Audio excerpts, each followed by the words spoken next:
the greatest challenge for me to overcome is that once it did hit me, how close I came to death Mm, was getting over it psychologically.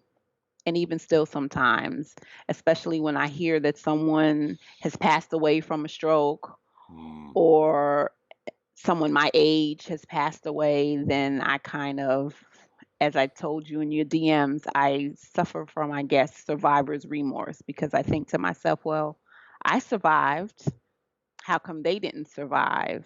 And so I struggle with that sometimes. This is Recovery After Stroke with Bill Gassiamis, helping you go from where you are to where you'd rather be. Bill from recoveryafterstroke.com.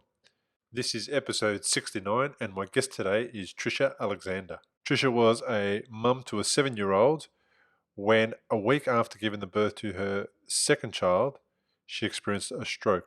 Trisha contacted me, and I thought that it would be a great idea to have her on the podcast, as her story is very familiar, and it's a story that many people experience, and the difficulties that she had to overcome are truly inspiring and worth listening to as an amazing example of what's possible. Also, just before we get stuck into it, I wanted to let you know about something that I've been working on that I finally completed. It's a free webinar that people can download directly from recoveryafterstroke.com/webinar. In the free webinar, you'll learn how to take action on your recovery now, how to build a vision of the future that will inspire you, and what to do when you are faced with hard decisions about your path forward. You'll also learn the importance of creating a supportive team around you and what kind of people that may involve, as well as how stroke recovery coaching can help speed up your healing. So go to recoveryafterstroke.com/webinar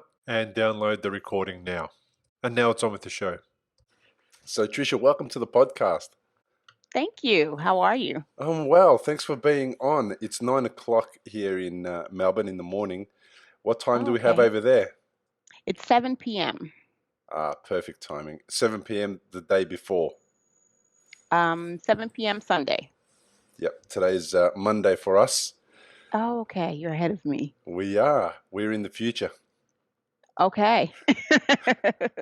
Tell me a little bit about what happened to you, Trisha. I suffered a sagittal thrombosis 6 days after giving birth to my youngest son. I had preeclampsia. So I guess that precipitated it, perhaps, the high blood pressure. So you had preeclampsia before you gave birth, and Yes. you experienced the thrombosis after you gave birth. Right, 6 days later. Is it something that was developing in your body that caused that blockage to occur? What do you know about that? So. I say that because I gave birth to my son in June. So in May, Mother's Day of 2005, I had a really bad headache. And I was seeing a headache specialist, and we really didn't know what was causing the headaches. And we couldn't do an MRI because I was pregnant. And so we kind of just had to wait it out. So I guess those were signs of it that we had no way of knowing because I was pregnant. Right, okay. How long ago was that experience? 14 years ago. Wow, you're looking amazing 14 years on, so that's great. Yes, thank you. Yeah, when I tell people I've had a stroke, they look at me like it couldn't have been that bad. And I'm like, it really was. Not only did I have a stroke, but I was hemorrhaging and I had seizures. Yeah. So what was it like experiencing the stroke? What did you notice during that time when you were at home, I imagine, with the brand new baby? Yes. So I remember that day was a really bright, sunny day. I was holding my son and I went to scratch my face and my hand just felt really awkward. And I was like, I can't really bend my fingers or control my fingers. And so I kind of just was like, okay, this is a little weird. But I think I really noticed it when I went to lay him in his crib and I couldn't put him down properly. I kind of had to roll him into the crib and I was like, okay, something's wrong with me, but I stroke wasn't on my mind. I don't know what I thought it was, but I definitely didn't think that. And so I called my mom, and she was like, I think you should call 911. Because when I explained the symptoms to her, she thought I was maybe having a heart attack because I lost feeling in the left arm. Uh-huh. And by the time EMS came, I couldn't move my left arm at all. Wow. Were you at home alone with the baby, or was your I husband was home? at Was someone home? No, it was just me and the kids. I have well, he was 7 at the time, my oldest, and then a 6-day-old. It was just us, and we had a tenant in the basement who I ultimately had to leave the kids with as I went to the emergency room. So you had a brand new baby at home and Mhm. your other child, and you had to leave your kids with the tenant so you Yes. can go to hospital on your Yes. own. I couldn't find anybody. I called my Yeah. doctor, I called my cousin, I called my brother. My brother had just left my house maybe an hour before to go back to church, which was nearby. So I just told the tenant, I was like, just keep trying to call him. And when he gets out, just tell him what hospital I'm at and just meet me there because I don't know what's going on. And at that point, I was losing feeling in my leg. So I'm dragging the leg around and I'm looking for my insurance card and everything. I was really calm considering. Mm. Now, if you or someone you know has experienced a stroke and are in recovery, you'll know what a scary and confusing time it can be. You're likely to have a lot of questions going through your mind, like how long will it take to recover? Will I actually recover? What things should I avoid in case I make matters worse? Doctors will explain these things to you, but obviously, because you've never had a stroke before, you may not know what question to ask.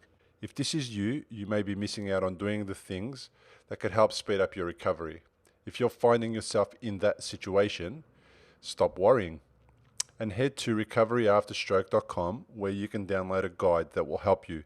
It's called 7 Questions to Ask Your Doctor About Your Stroke. They'll not only help you better understand your condition, they'll help you take a more active role in your recovery. Head to the website now, recoveryafterstroke.com, and download the guide. It's free. But yeah. I smile and I laugh because it's familiar. I was similar. I couldn't feel my left side by the time I went to hospital, but I was Mhm. very calm. I didn't really make a fuss about what was Mhm. happening to me. I didn't consider stroke, of course. Mhm. Mine was caused by a bleed, so it was slightly different. Yours was Mhm. caused by a blockage. Right. So you go to the hospital, and what happens? How long are you in hospital for? I was in the hospital for about 2.5 weeks. And my mom doesn't live in this country, so she was coming up for the birth. I wound up giving birth 3 weeks early because I had high blood pressure, so they induced my labor. Uh, And so all of this happens before she can get here. But when I got to the hospital, the first thing I told them was I just had a baby. I had preeclampsia, and I remember that they gave me a pill. And then I guess I was kind of in and out of consciousness. I really didn't know what was going on. I don't recall anybody mentioning stroke at that time. mm, Um, it just all happened so fast, yeah, so quickly. and it would have been a days. And do you recall having any contact with the baby after that, after you were hospitalized for those 2.5 weeks? They did. I think they were fearful that I would delve into postpartum, so they did allow him to come to the hospital. They allowed my mom to bring him, and they put us in a real separate wing of the hospital because, of course, he hadn't had his shots or anything like that. So yes, they allowed the children to come see me. Wow, that would have been dramatic. And then you're going through 2.5 weeks of hospitalization treatment, I imagine. And at some point, was there any need for surgery to deal with the blockage or any of that type of thing? Um, well, my cousin told me because I don't recall, Mm. but for the bleed, they did want to go in to stop the bleed. And she was like, no, we want a second opinion. My aunt is not here yet. We need to really be sure. And they never had to do it. And I guess I'm very blessed because I'm here with no telltale signs, but it was bad because when my mom got here, Mm. maybe 2 days later, I was in ICU. I didn't start off in ICU though. I think it was I don't know if it was a combination of the bleed and the seizures that wound me up in the ICU. That's a little sketchy for me. I don't recall. Wow. Do you have any recollection of what it felt like to be a brand new mum again, a young baby at home, and you stuck in hospital going through the challenges of a stroke? Do you have any recollection of what that felt like for you? Um, my focus was just on the kids. I had to get home. I had to get home. I had to get better. Whatever it took, whatever I needed to do, I had to get back home to them. Actually, when I had the stroke, I had my girlfriend come to the hospital and take the t-shirt that I was wearing to put it in my son's crib so he could Mm, have my scent around him. And in turn, when my mom got here, I had her take off one of his undershirts and bring it to me, and I wore it on my left arm. So all the nurses on the floor knew me as the new mom that had the stroke with the undershirt on her arm. And I wouldn't take it off. If I took it off, I had to get it back on as soon as possible, like after they would do testing and things like that, because I just needed his scent yeah, around me. And I just had my Bible and a picture of the kids. that's beautiful. And So that's, I like that thinking from your friend to take your scent and bring it to his mm-hmm, crib so that he can have his mum's scent around. And it's really important in those early days for mm-hmm, mums and children to connect that way through the scent. So right. that's fascinating. I love that they did that. Yeah. And when I got home from the hospital, the shirt was still in the crib. Yeah, lovely. So Hmm. you got home from hospital, but did you go directly to hospital to home, or did you have some time at rehabilitation? Oddly enough, I did not have to go to rehabilitation. I went straight home. And I'll never forget getting into the car, I hit my head. My mother was like, "Oh my God." I mean, I guess because my balance wasn't really stable, but Hmm. I think I just led them to believe I was more stable than I was Oh because I no. wanted to get home to my kids, and got in the car and banged my head so hard. I think I saw stars. I was like, "Oh my God." I was like, "Okay, I'm fine. I'm fine. I'll be fine." Trisha, that's crazy. I remember coming Yeah. out of hospital and having told. Obviously, most people know that I had a bleed in the brain, and Mhm. then I met a particular person, gentleman, who didn't know that I had a bleed in the brain, and he hadn't seen me for a few months, and he was excited, and he kind of did this manly thing, like the tap on the back of the neck, on the back of the Mhm. head, and he hit me on the back of the head.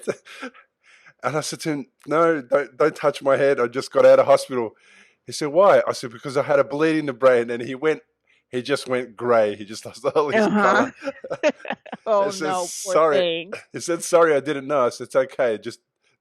Mhm. Just shake my hand. You don't have to." Yeah. So Mum would have freaked out. She would have thought, "Oh no, what is she doing to herself?" Yeah, she was like, I was like, "I'm okay, I'm okay, I'm fine." Just now going home with a lump on my head as well. Right? Yeah, I had to come out with a cane. I had to walk with a cane, Yeah. which I refused to use in the house, only when I went outside.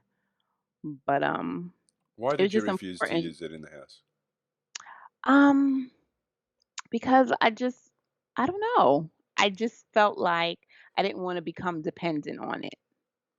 I didn't want to use it as a crutch if it wasn't necessary. And my house wasn't so spacious that there wasn't anything nearby if I needed to hold on to something. And so I did without it in the house. And even my mom was like, "Are you sure?" And I'm like, I'm fine. I'm in the house. I have the wall, I have a chair, there's something nearby. To lean on. So I didn't want to become dependent on the crutch, on the cane. It's not a bad idea. I don't know if I would recommend it. So if anyone's listening who's fresh out of hospital and they have a Yeah, I'm walking aid, different. perhaps everyone else should maybe consider using it. But I totally get it, because even Mhm. then, when you're not using the crutch or the cane, uh, you are retraining the brain to start to get back to learning how to walk again and to give Mhm. signals from the foot. up to the brain so that Mhm. you can regain your balance and become uh, able again. So Mhm. I love that you did that, but then you used it outside. So was there a theory that if I fall outside, I haven't Right. got anywhere to lean on? Exactly. Exactly. That's exactly what it was. And then going outside was walking longer distances than inside the home. Yeah, And so I would use it just to make sure I was steady because of course they stressed I cannot fall. I am not allowed to fall. And so I'm like, okay. And so I would use it when I went out. yeah. And when you went out, were you able to actually be fully uh, comfortable with being out and about and running your chores and doing all those things? Um, I didn't do major things. I mean, I would at the most I would walk to the corner store or I walked a few blocks to get my hair done. Nothing major, nothing that would strain me. If anything like that, my mom would be with me Yeah. if I had to do any major things. And what was it like with the babies and the kids, getting them out with you? I imagine, was there a pusher or a stroller or something like that that you had to? Um, I didn't use the stroller in the beginning because he was still so young. So I would just strap him to the front of me because I remember going for my 6-week checkup after giving birth. I strapped him to the front of me. My mom was with me, my son, and we took the subway, the bus and the subway. And when I got to the doctor's office, everyone was amazed that I had walked in there because they'd all heard and expected me to be worse off than I was. At that point, my speech was back to normal. And looking at me, I had no telltale signs that I'd had the stroke except for walking with the cane. I was very, very lucky. Yeah, so you would have been very motivated not to fall over as well because you have a baby strapped to you. Right. And I took my time. I just really walked slowly, took my time, pretty much I'll get there when I get there type of thing. I didn't Yeah, rush. I didn't push myself in that way. yeah. Mamas and their absolute determination to get things done and, to be Mhm, okay for the kids and all that. It mhm, r- just reminds me of my experience growing up with my mum, and I imagine many other people's experiences with their mums. Absolute mhm. determination just to do everything that they possibly can for their kids. It's just amazing. Yeah, like it really wasn't about me. It was about needing to get to my kids, needing to take care of my kids. That was my focus. Yeah. I didn't focus on myself. Was there any long-term uh, neuropsychological challenges? Did you have problems with speech or memory or any of those things? Um, I'm gonna say maybe a little bit with the memory because there are stories that people tell me that I just don't recall Hmm. during my time in the hospital, conversations and things like that. Like, for example, my cousin said she knew I was going to be okay when I told them that I needed to get my hair done. She's like, "Oh, she's going to be fine." She told you she needs to get her hair done. She's going to be okay. So, but like the conversation about the bleed, I don't recall that. Yeah. Um, just some little things that I didn't recall because it was bad. I remember my last neurology visit with the hospital was actually on my birthday that year. And I asked the doctor, I said, "Well, how bad was it?" She was like, "Medically, we had done everything we could do for you. The rest was up to you." And I was just like, wow, that fine line between death and it. It took me a while before it hit me, Hmm. but it was just like, wow, Yeah. And serious it's good. disability, between serious disability or, death or something that's lifelong and lasting. Mhm, It's just moments and luck and randomness and all mhm, sorts of silly things. And it's just no way of knowing what outcome each person's going to have. Although we can still expect the best and work towards having a great outcome, can't we? Like, we don't have to all get concerned that it's the worst thing that ever happened, because it is bad, it's terrible, but mhm. we have to work towards getting the best out of the situation and working towards a solution of some sort. I agree. I think for me, as I said, if you look at me, I look perfectly normal.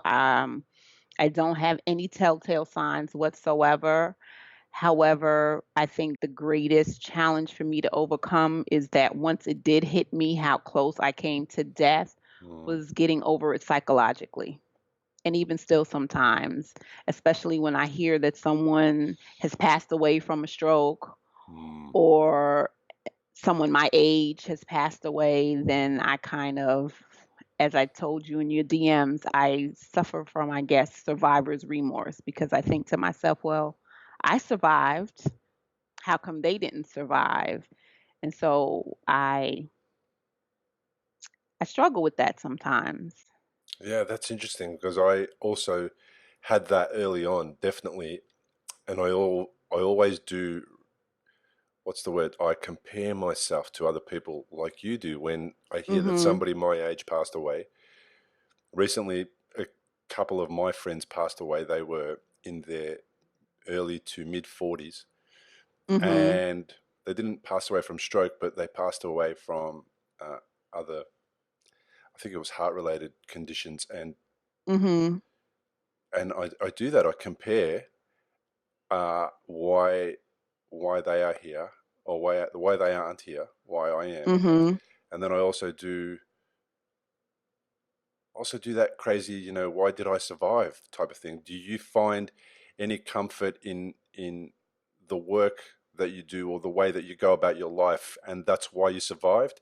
Because the way I motivate myself to feel, oh, this is a strange sentence, good about my survival, Mhm. is that I'm a better version of myself in that I'm better around my wife, my family, my children, the people that know me. And then I do Mhm. this podcast and I kind of like say, like I'm going to be doing all these amazing things to sort of say Mhm. thanks, to pay tribute to whoever for me being here. Is that a little bit of, It makes absolute sense to me. I always had faith. I grew up going to church, so I've always had faith, but this definitely has deepened my faith. And my motto now is I'm alive to be a blessing.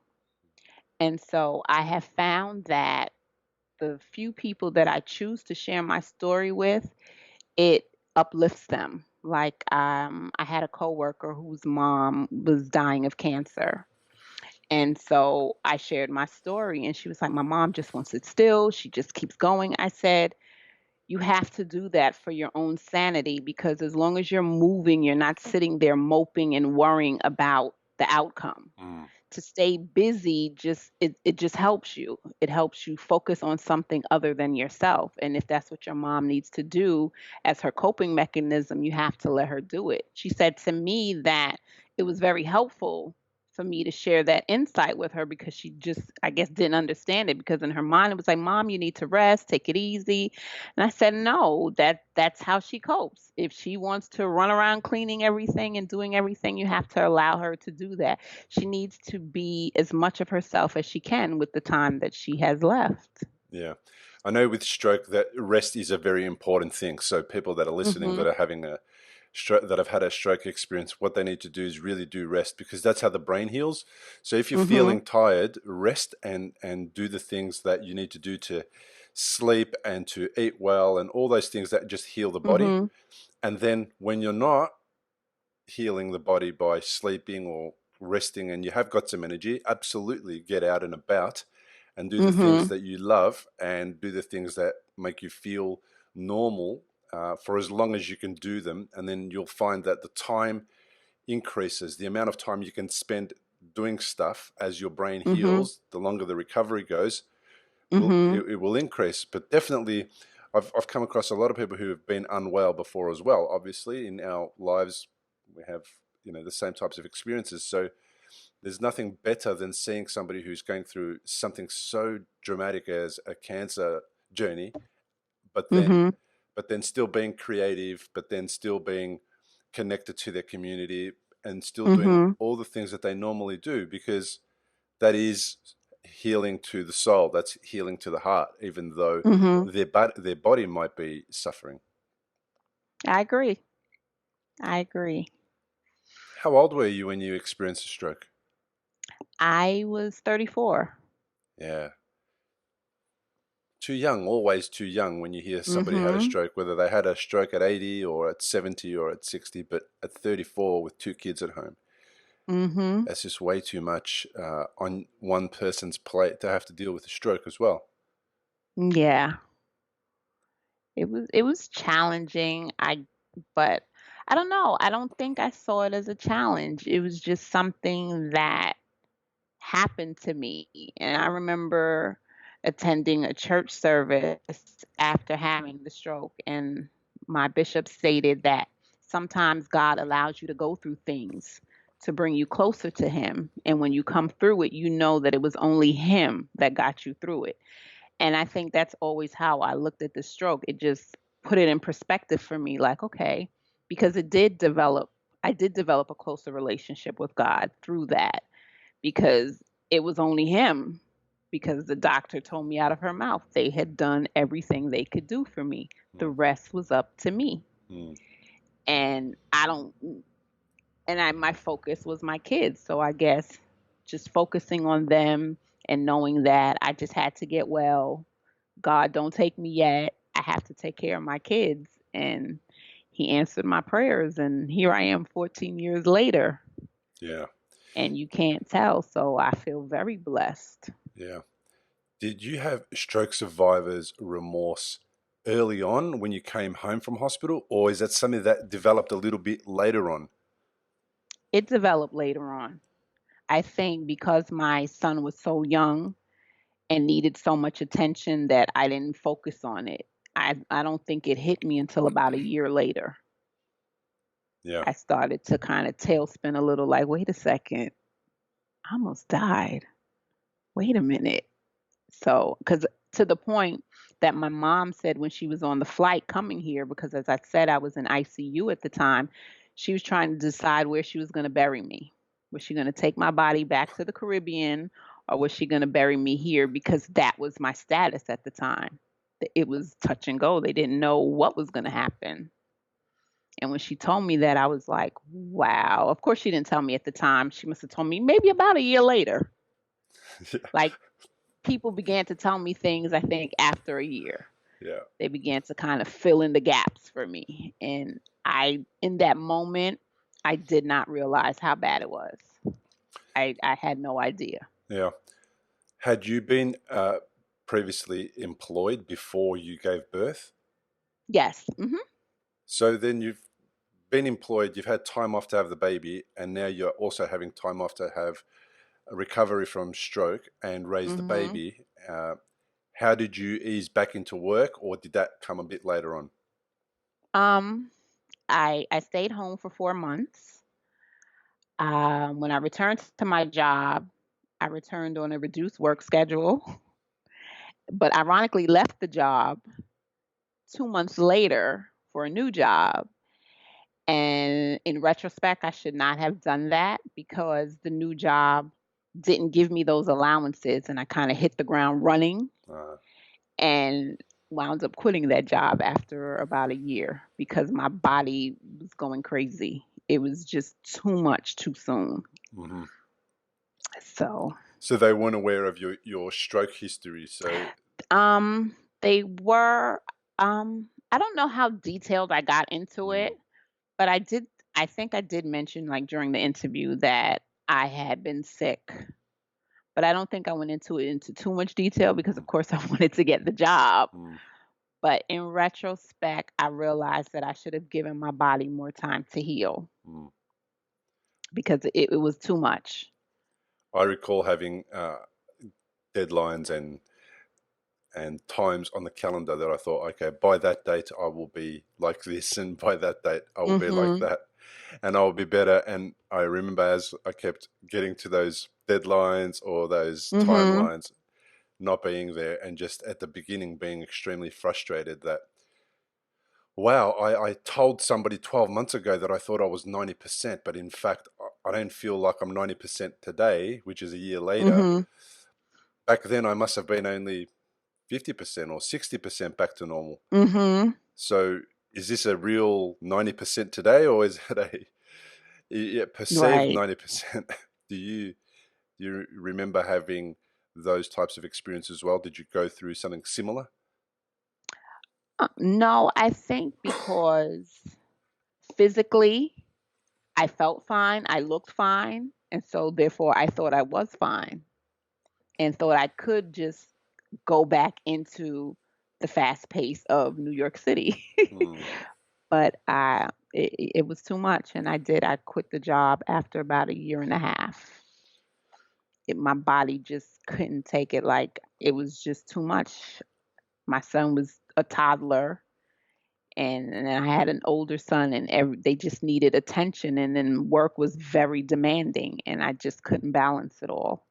I took on too much too soon. Yeah, when you quit the job, did you go into another job, or did you take time I away? didn't. I actually wound up staying home for 11 months. And by the time I went back to work, I was ready. I felt good, but what I learned when I had the stroke is that I have protein S and C deficiency and lupus anticoagulant. So my blood is always going to clot if I'm not on blood thinners. And so my first few years on the job, I was in the hospital, I think about every year for the first 5 years for one reason or another, trying to balance everything out. Um, I think I finally got everything under control, but it was a lot of trial and error, hit and miss. Mm. I've had DVTs. I've had, I think, 2 DVTs. I've had a pulmonary embolism. DVT is a Um, deep vein thrombosis, isn't it? yes, it's the one that develops in the calf. Hmm. And then I also had a pulmonary embolism, which is the worst of everything. Yeah, I mean, that's a heart clot. I beg your pardon, right in a in lung the clot. lung. Hmm. And every breath hurt. Inhale, exhale. It was just so painful. And so we came to the realization after the trial and error that I do have to take my blood thinners for the rest of my life. And that's kind of hard sometimes. Just realizing that this pill keeps me alive, because if I don't take it, I will get a clot because of the blood conditions that I have. Yeah. The tablet that you take for that, is that warfarin? I do. I take warfarin. The only good sign is that I did reduce the dosage amount. So that's the blessing that's taken place recently. Yeah. And has the warfarin, does that have other side effects? Um, just the fact that being on them, you bleed longer. Okay. But and as a woman, that was very difficult. Uh-huh. But aside from that, for me, no, nothing else. Yeah. I know a few people that are on warfarin. My dad is also on warfarin. I remember him having Mhm. a blood vessel in his nose that was weak, or just one of those little ones that sometimes Mhm. they bleed. Mhm. And it bled for that long, not a lot, but for a long amount of time, that Mhm. he had to go and see the doctor, and they ended up taking him to hospital to try and manage the blood vessel from Mhm. continuing to bleed. And I don't know at the time whether they decreased his dose or not, but it was a real Mhm. challenge for him. It gave him I think it gave him a bit of a fright, because he realized as well that this seems benign, but if it was a more serious cut, or it was something else, Mhm. that it could be even more challenging. So that plays on his mind as well, I know. Yes, that's where it's scary, because I'm like, God forbid I get into a car accident or Mm, something like that. mm, So I do have a medical alert bracelet that I wear just in case I'm unconscious or something. They know that I'm on medication and that I do take a blood thinner. yeah, And so I would lose more blood if I cut my finger than you because of the blood thinner. yeah. So, What type of work did you do at that time, where you were doing one job and leaving because you couldn't cope with it? What kind of work was it? I was a contract analyst. So a lot of data, a lot of computer time, A lot of Yes. processing, a lot of thinking. A lot of timelines, a lot of changes, because it Yeah, was for a very large union. yeah, And it was a lot. It was a lot. Like I wouldn't even get my coat off and I'd be getting 20 questions. And I'm like, can I just get in the office, take off my coat, give me 5 minutes? I hit the ground running every day, wow, rushing to get to work after dropping off the kids, then working a full load and then going home, picking up the kids. It was too much. It was too much. And by that time I was single. So made it yeah. a little harder. Yeah, just a little. You sound like a superwoman at that time. I mean, I did all of those things that you described just now, but my children were teenagers and they have their own Mhm. challenges, but they don't have the type of challenges that young kids do. Mhm. And I tell you, Tricia, when I got to 1 or 2 o'clock in the afternoon, I was gone.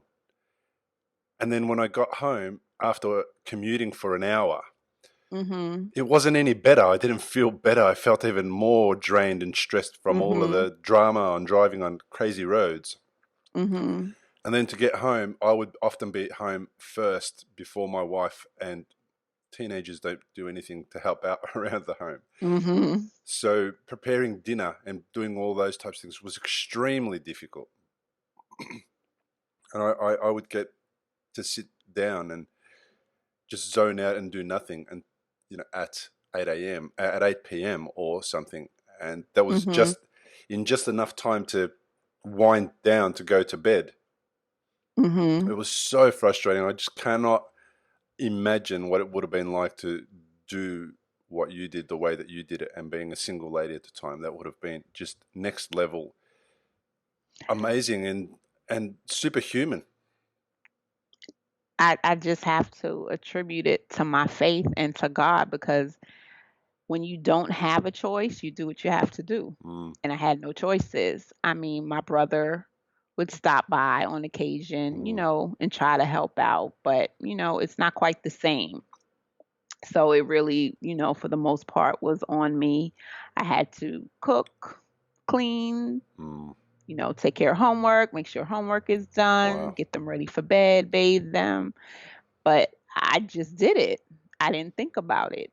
I I had to do it, so I did it. And I think that's what anybody in my position would do. Yeah. I mean, if you were faced with the same thing, you wouldn't know how you did it. Like looking back, I don't know how I did it.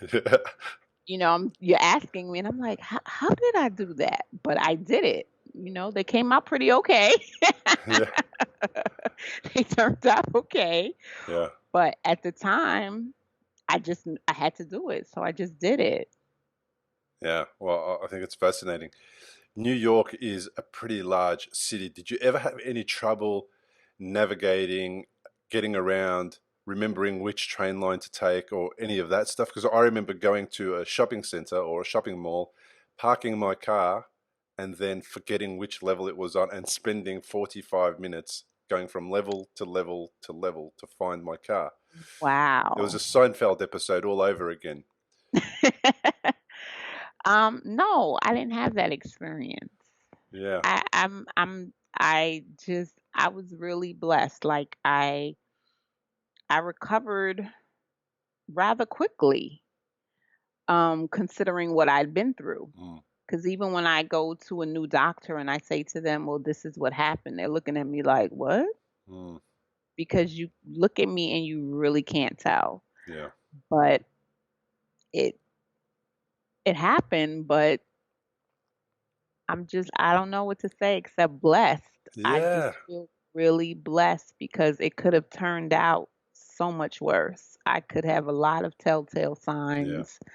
I could be disfigured because of it. And I don't ask why. I just say, thank God that I'm still here. Yeah, it's definitely a great blessing. Tell me about sometimes I I'm 7 years post my first episode, so when I get tired, I have certain things that I know are related to the stroke experience, and I get those little symptoms of, okay, you need to rest now. I get the signs, of you need to rest now. Mhm. Did you find yourself having any of those leftover residual challenges where when I've done too much, something plays up? Did you have any of that? I'm going to say at the time, not that I can recall, as I progressed in getting to know my body better, being on the blood thinners and coming to terms with the condition that I have that requires me to take blood thinners. That's where it's difficult for me because, when you're on warfarin, you have to stay away from iron-rich foods. Uh-huh. Therefore, I'm anemic because iron-rich foods have a lot of vitamin K, and vitamin K clots your blood. Ah. So where someone can sit down and have salad, I have to, if I'm going to eat salad, I have to eat the same amount of salad every week or every month just to keep my meds regulated. If not, it can throw off my medication. Even multivitamins. I can't take regular vitamins because they have vitamin K. I can only have gummy vitamins. I found that out the hard way. Wound up in the hospital for a week because it made my medication look like it didn't exist. And my neurologist was really on top of things and was like, well, you're staying here for a week to make sure that we get your numbers back right before we let you out. So I'm more tired as a result of not being able to eat as many iron-rich foods as the next person. Right. And then being a female made it worse. So those are the type of things that I struggle with. So I'm that makes it worse because during the menstrual cycle, you're wiped losing out. blood, therefore decreasing the amount of iron in your body, and at the same time you can't supplement or you can't eat iron-rich foods. So you really struggle for however long it takes to get through that. Mm-hmm. And it was very, very difficult. I mean, I even had to get iron fusion for a while where they injected the iron straight into my veins, which was not the best feeling, but I had to do something in order to survive. Yeah. So that has been difficult navigating the tiredness. So tell me about lupus, and hopefully you have a little bit of awareness about like what lupus is and how does it work against the body? What does it do? Well, for me, I don't actually have lupus. I have lupus anticoagulant, which means that it just makes my blood just clots much more quickly than others. I thankfully don't have lupus, which is the same thing I asked when I was told. I was like, I have lupus, and they said no. It's you have anticoagulant phospholipid, something like that. That was like the constant term, and I could never say it. And the neurologist used to just laugh. But it's basically that my blood clots very easily. Usually people have one or the other. I was fortunate to be the winner of all three. The protein S, the protein C, and the lupus anticoagulant. So, which is weird to me because with my first child, I didn't have any of these issues. So that was the thing that I couldn't understand. Like, does it sit dormant in my system? And this pregnancy just brought it out. That was one thing that I never kind of really was clear on.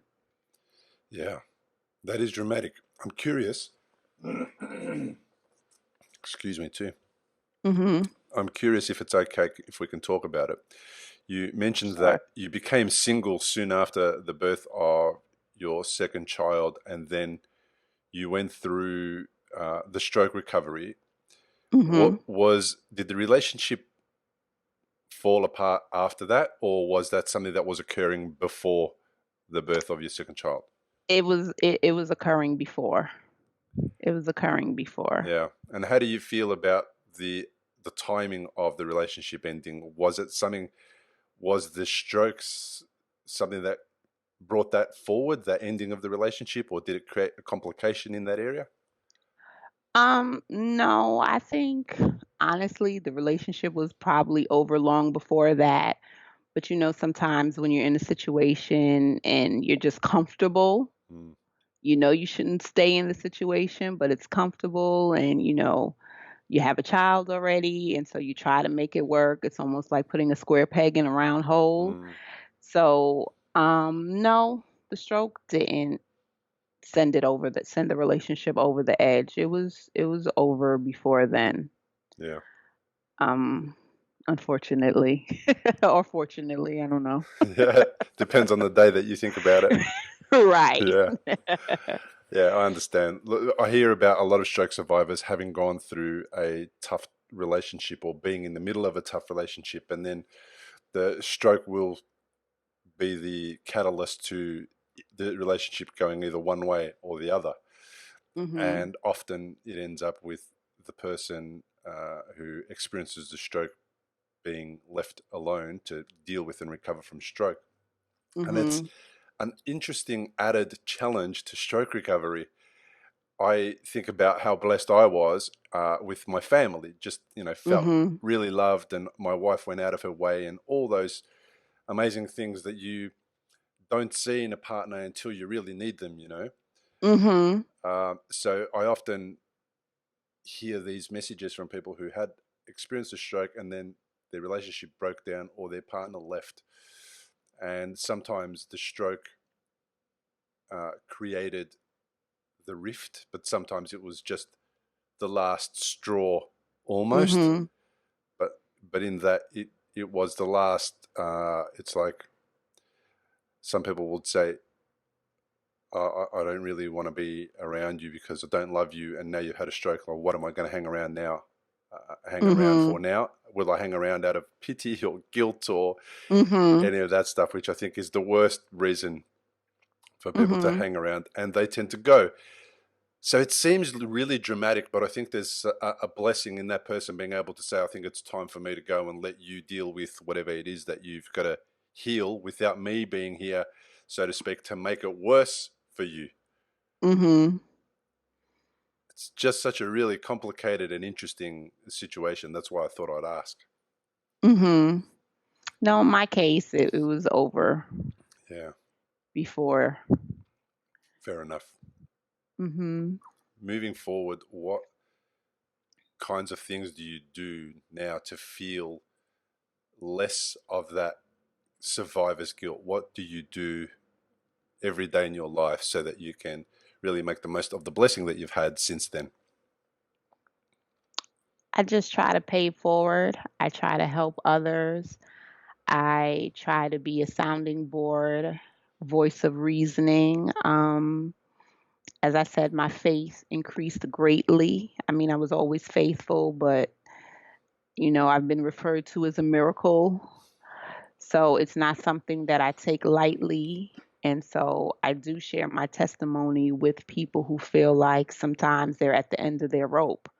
And I'm like, God plucked me back from the grave. So, you just stay faith, and you just have how big or small it is. Faith the size of a mustard seed is still faith. So as Mm. long as you believe in something, that can keep you going. And that's just what I focus on, and still, of course, my kids. Yeah. Tell And me, so thankful to be here to see them grow up. yeah, isn't that a great blessing? Hmm. Tell me about the kids. What are they? How old are they now? My oldest is 21 and my youngest is 14. So every birthday is a reminder of the blessing it is that I'm still here because, again, I had the stroke 6 days after he was born. And ironically, he was born Father's Day that year. Yeah. Trisha, you don't look like you're over the age of 35, and you've got a 21-year-old and a 14-year-old I old. do. Yes. Yeah, that's cool. That's very cool. Well, Trisha, look, I really do thank you for being on the podcast. I really appreciate learning a little bit about your story. Thanks so much for sharing it. I'm so glad that you get to be here to share your Thank story you. with me and the Thank rest of the you. community. And thank you for reaching out and touching base on Instagram. I really appreciate it. If somebody wanted to get in touch with you because they related to your story, how could they do that? Well, I'm also on Instagram, also precious hyphen events. I'm a certified event designer, so I'm sitting in front of one of my creations. So they can send me a DM, Yeah, and I'd awesome. be happy to talk with anyone who feels that they can benefit from what I've shared. So you've moved out of your old kind of work where you were an analyst into event creation and design. Tell me about that. Well, I think it's something that has always been in me, Uh-huh. but I never focused on it, and I still don't focus on it 100%. I still do work as a paralegal by day, and I design on the side for now.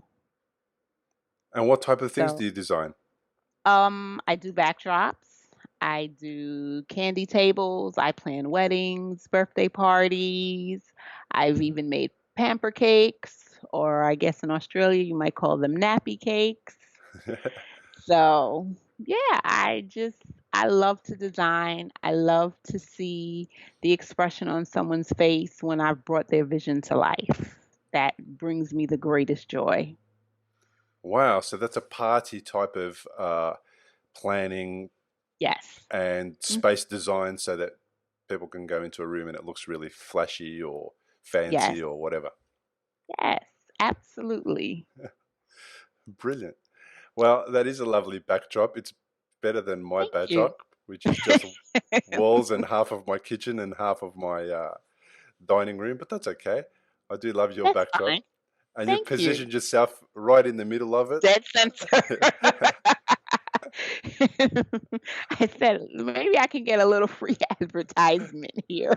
Yeah. We'll definitely share that. And do you have a website that people can go to, a link that we can share? It is still the same. Also, Precious Events. I'm on Facebook and I'm also on blogspot.com. Excellent. Excellent. Brilliant. When the episode ends, please send me those links and I'll add them to the show notes. So if anyone wants to have a bit of a look, they can find it. I appreciate that. You're welcome. Tricia, thanks so much for being on the podcast. Thank you so much for having me. Discover how to support your recovery after stroke. Go to recoveryafterstroke.com.